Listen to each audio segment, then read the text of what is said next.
Hello friends, જય Swaminarayan. Sandeep Pandya commerce ક્લાસમાંથી હું છું આનંદ સોની. લાસ્ટ વિડીયોમાં મેં તમને ક્લોઝિંગ સ્ટોક રિલેટેડ કેટલાક ઇમ્પોર્ટન્ટ એડજસ્ટમેન્ટ એક્સપ્લેન કર્યા હતા. આજે હિડન એડજસ્ટમેન્ટ એક્સપ્લેન કરવાના છે. સો સર, આ હિડન એડજસ્ટમેન્ટ એકચ્યુઅલી હોય શું? તો જ્યારે કોઈ ક્વેશ્ચન્સની અંદર ટ્રાયલ બેલેન્સ આપ્યું હોય અને એની નીચે જે એડજસ્ટમેન્ટ આપ્યા હોય એ એડજસ્ટમેન્ટમાં ક્લિયર ઇન્સ્ટ્રક્શન ના આપ્યું હોય ત્યારે એ બધા જ એડજસ્ટમેન્ટને હિડન એડજસ્ટમેન્ટ કહેવાય. For example, one by one કરીને હું તમને થોડું સમજાવું એટલે ખ્યાલ આવી જાય. સેલેરી આપી હોય, ઇન્સ્યોરન્સ હોય, 12% બેંક લોન હોય, લીઝોલ્ડ બિલ્ડિંગ હોય, ઇન્વેસ્ટમેન્ટ ઇન 12% ડિબેન્ચર હોય, જેની કોઈ ક્લિયર કટ ઇન્ફોર્મેશન નીચે એડજસ્ટમેન્ટ્સમાં ના આપી હોય. સો એની ઇફેક્ટ કેવી રીતે આપવી sir? Let's see one by one. As we can read, trial balance of RK Trader as on 31st March 2015, where salary is given up to 28th February 2015. So up to 28th February 2015, our salary is given 1,21,000.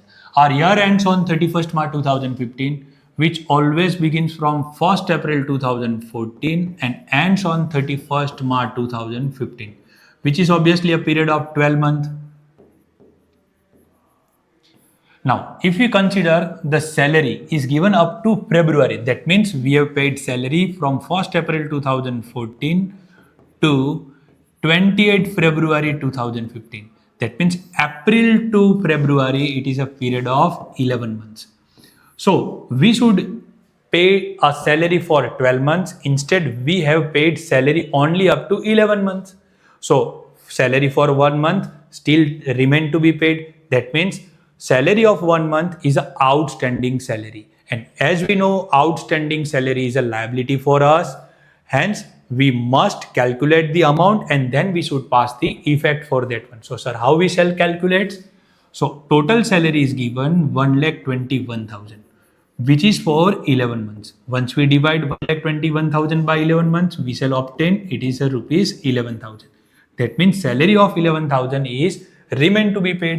By passing journal entry, we know salary is expense for us, so we shall write salary account debit by 11,000 to outstanding salary account by 11,000. Is it clear? Now sir, how we should pass the effect for this one? So it is your profit and loss account and this is your balance sheet. So salary is expense. So we have already written from trial balance, that is 1,21,000, where we shall add outstanding salary 11,000, where we shall write 1,32,000 in outer column, and these 11,000 will be recorded on balance sheet liability side, where we shall write outstanding salary as a separate item. Is it clear? Fine. Next one. Again, the trial balance of RK Limited is given, where insurance premium including rupees 6,000 up to 30th 9/2015 is given. See, this is the total value of insurance. But out of total insurance rupees 20,000, there is a problem in only insurance of rupees 6,000. That means this insurance expire on next year, and we cannot show the expense which expire on next year, or we can record it in a current year. So what we should do? First of all, we require a calculation that how much amount of insurance is for next years. So first of all, let me show you the calculations with date 1st April 2014. Our year ends on 31st March 2015. Now see, this insurance premium ends after our financial year ends, that is 30th September 2015. So if we consider this March ends, so from April to September, April, May, June, July, August, September, that means for a 6 month, we have paid insurance premium in advance. So whatever expense we paid in advance is considered as a prepaid insurance or a prepaid expense. So sir, how we should calculate? So this is our 6,000 into 6 by 12. So value will be 3,000. So these 3,000 is called prepaid insurance. and note it down in your notes that prepaid insurance is a receivable or we consider as an assets. Always keep in your mind. It's our current assets. Sir, just show us effect how we should write in profit and loss account and balance sheet. See, if you prepare profit and loss account and other side you prepare balance sheet, wherein profit and loss account debit side, as insurance is our expense, so we shall write insurance premium by what amount? 20,000. Out of 20,000, this amount of 3,000 is a prepaid, hence we shall deduct. So prepaid insurance rupees 3,000, and in outer column we shall write 17,000. As we know, these 3,000 is a assets for us. So balance sheet asset side as a separate item we shall write prepaid insurance premium rupees 3,000. Is it clear, friends? So let's move to the next one. Again, you can read that 12% bank loan is of rupees 1 lakh and interest on bank loan paid during the year. Come on. So whatever value written in a trial balance, it indicates that during the year we have already paid insurance to the bank, interest to the bank rupees 10,000. So sir, what we should do? See, again we require a little calculations. So sir, how we should calculate? Let me show you here. Interest is equal to, what was the amount of loan? 1 lakh. So 1 lakh into 12 by 100. So this 12% is for entire year. So which is amount will be 12,000. So during the year or for the entire year, bank will charge rupees 12,000 as a interest on us. So out of 12,000, we have already paid 10,000. That means only amount, if we deduct 10,000, what amount remain? 2,000. So 2,000 is remain to be paid, just like a salary. So any expense which remain to be paid is considered as an outstanding expense. And this outstanding expense is nothing but what? Liability for us. Is it clear? So sir, how we shall show effect in profit and loss account? Let me show you one by one. If we draw the profit and loss account, and then we shall draw the balance sheet. See, 12% bank loan is a liability for us. Hence, we shall show as a 12% bank loan. Amount is 1 lakh. Where we shall add. What we shall add? Interest is outstanding. So, plus outstanding interest, which is 2,000. Let me just erase the additional amount.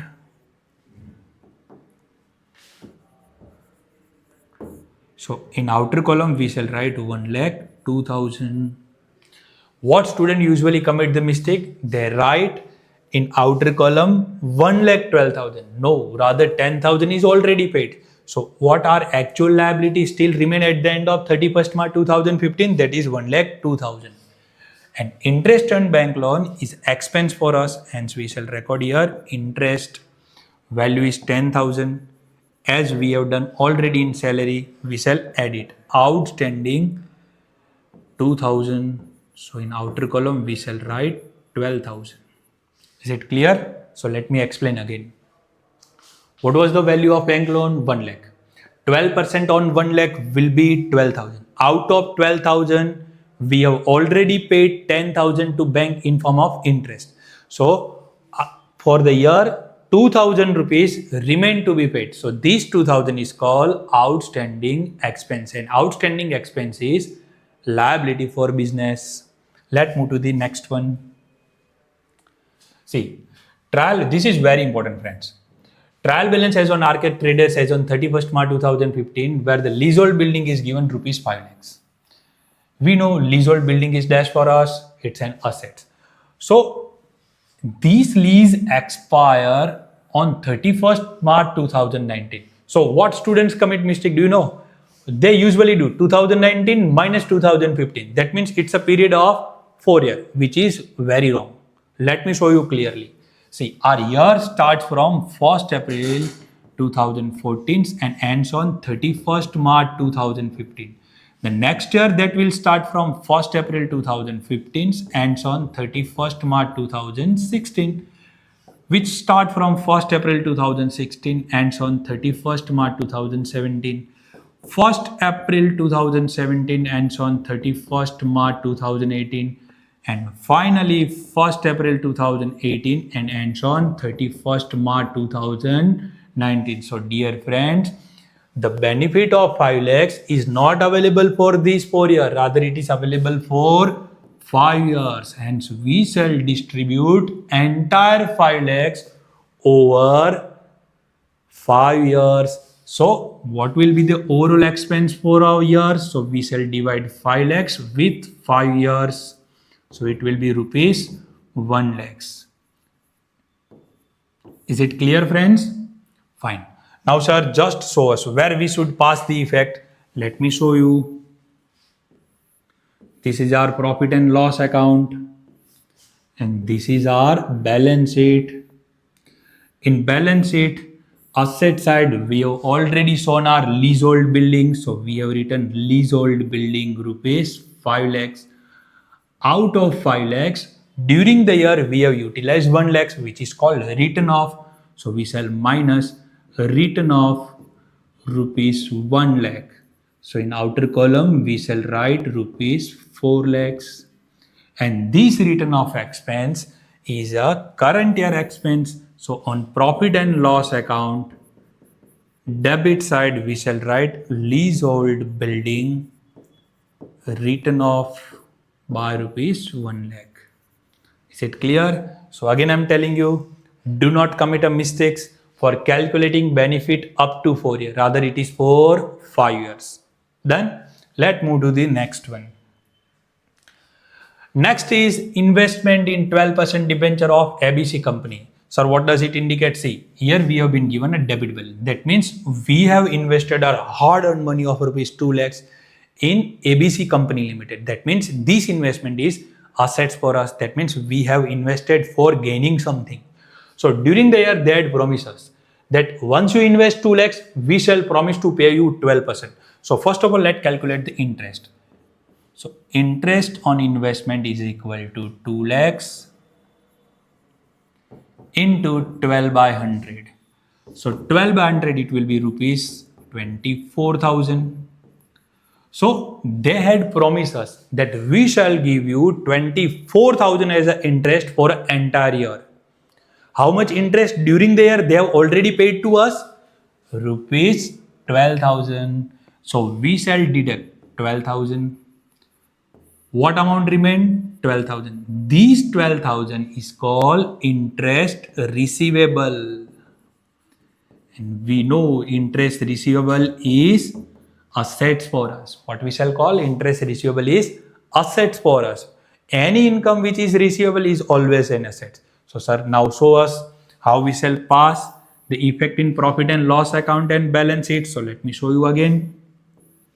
One by one, this is our profit and loss account and this is balance sheet. So let me show you the title, balance sheet and profit and loss account. Investment in 12% debenture of ABC company is asset. So we shall write here investment, that is 2 lakhs. And interest received on investment, that is 12,000, which is our income. So we shall write here interest received. In inner column we shall write 12,000. Now we shall write or pass the effect for this one. So sir, what journal entry we should pass for this one? See, interest receivable is assets. Assets account always shows debit balance, and we'll write interest receivable account debit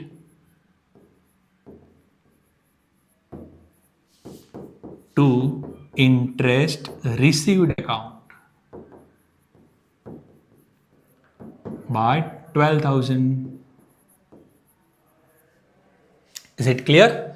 So interest receivable is assets, hence we shall show in balance sheet asset side under the head current assets as an interest receivable by rupees 12,000. Some students or in some way some teacher may pass the entry by adding this interest received in investment. So either you can write separately or you can add, but our tradition is interest receivable is a current assets, hence we should show as a separate item, and this investment we can write directly in outer column as rupees 2 lakhs. Is it clear? Now what about the interest received? See, during the year we have already received 12,000, still receivable, so we shall add it, that is 12,000. So in outer column we shall write 24,000. Is it clear? Fine. So let me show you one by one again each and every adjustment, and let have a quick revision for this one. So first of all, salary up to 28 February 2015, where we had passed the journal entry salary to outstanding salary, and we had given two effect. Salary is expense, profit and loss account debit side. Outstanding salaries are liability, balance sheet, liability side. Then after, what is given? Insurance premium. As we know, insurance premium was a prepaid. Prepaid insurance is dash for us assets. So we can write the journal entry like prepaid insurance account debit to insurance account. And how we shall post this one? Prepaid insurance is assets, hence we have written balance sheet asset side as in prepaid insurance, and insurance we have paid in advance, hence we shall deduct it from profit and loss account debit side. Then after, the third one is 12% bank loan and interest on bank loan paid. Sir, you have already shown the calculations 2000, but sir, how we should pass the journal entry and how she should record? So let me show you with journal entry also. So interest on bank loan is expense for us. Expense is outstanding, that is liability. So we can pass the journal entry like this way: interest on bank loan account debit to outstanding interest on loan. By what amount? 2000. And sir, how we should pass this entry? See, this is the debit effect. Interest on bank loan is an expense, hence profit and loss account debit side we have added it. And outstanding interest, that is expense, and expense outstanding, that is liability, hence we have recorded on balance sheet liability side. Clear?